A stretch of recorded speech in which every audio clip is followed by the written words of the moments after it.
Hello everyone, Ben Williams here, back out in the field, and I am pulling a couple cards. I didn't have big enough cards. I actually misplaced a few of my cards, so I'm actually out here just grabbing a few that I know aren't big enough to handle the workload that they're going to get these next couple weeks while we're letting these cameras soak out on some of our properties. So I'm out here out at a spot called Turnaround.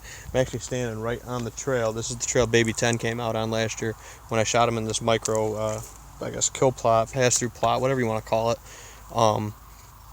Back in October, I actually shot him out of a stand just right over here, when he was standing right over here. So this is the second year that this field has been done completely no-till. We had miscellaneous grasses and forbs coming up.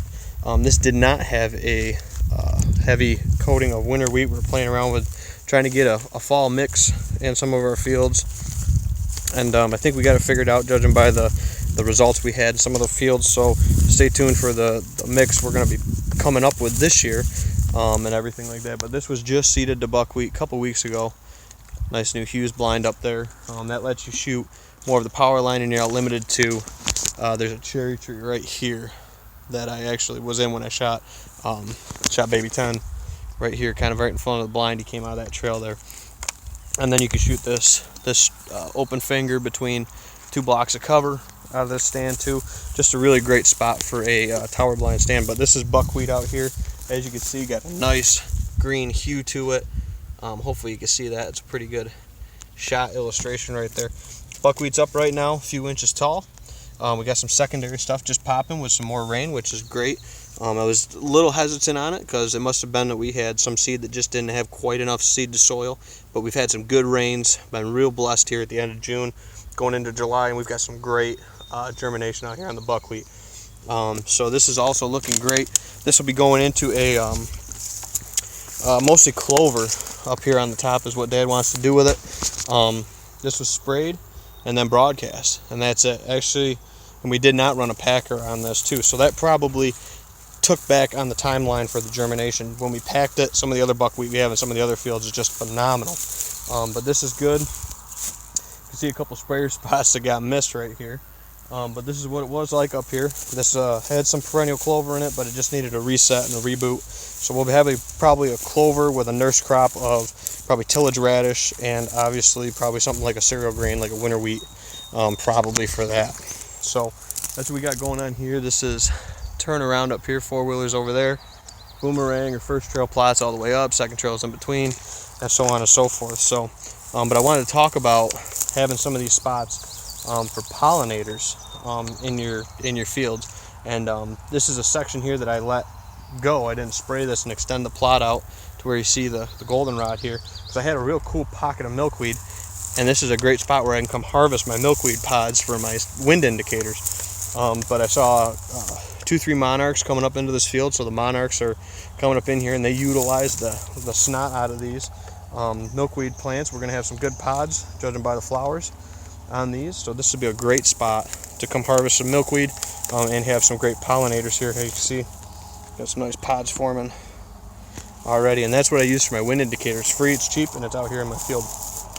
Now there's some section in here that this is what this plot would have looked like, similarly to this if we didn't spray it. And I mean, we have some weeds in here, some undesirable stuff. This will probably end up going back up to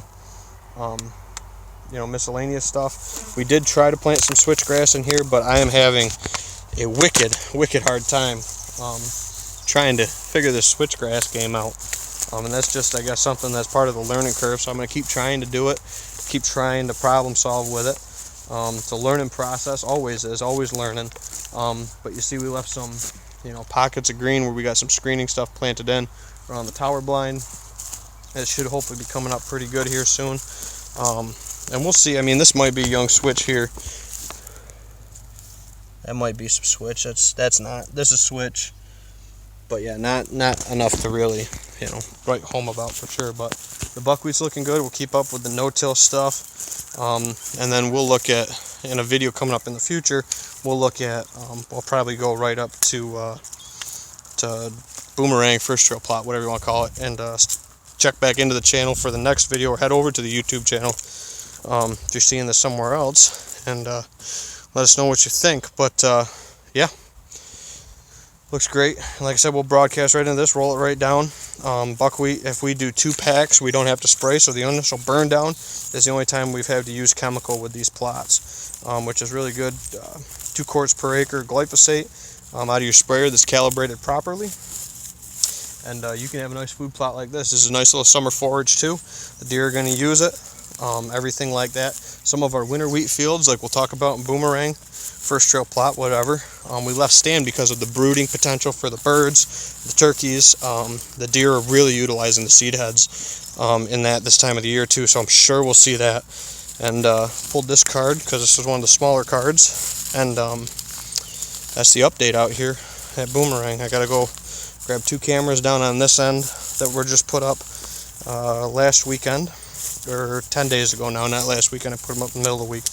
But about 10 days ago, but I know they got smaller cards in them. They only got 2 giggers in them. I'm going to swap them out to 16s just because there's a ton of traffic and activity down in that area. So that's what I'm really out here doing, swapping out some cards, checking out some fields. But for no packing and just an ATV sprayer and spreader, I mean the rig's right here, that's what we're doing majority of our plots with now. And then another little pollinator pocket. A little pollinator pocket of milkweed, which are, like I said, great places for me to harvest my milkweed pods for this year. So that's what we're doing out here today. And I tried to save some strips. This is where I did plant some switchgrass along here on the top. And I don't know. I don't know what I did with it. It's tough to tell. So we'll try it again. Keep trying. But we left that winter wheat here on second trail.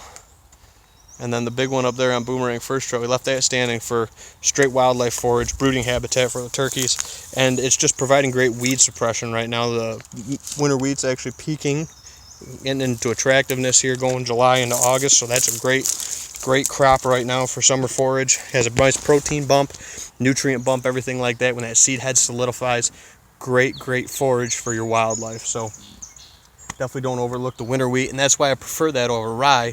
And my soils, will tolerate both, but I have a little bit better soil, so I lean on the winter wheat a little bit more than the rye because of the wildlife benefits it can have through the summer. And then with that, we'll roll that down, 1 spray, fall plant.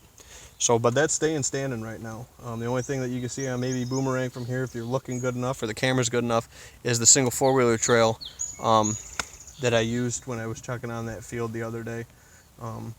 But yeah, so great hunting opportunities on and around this because of the transitions between cover. These small little feeder plots are just dynamite for those quick pass-through shots and hunts. In on, in out, really quick, bulletproof access.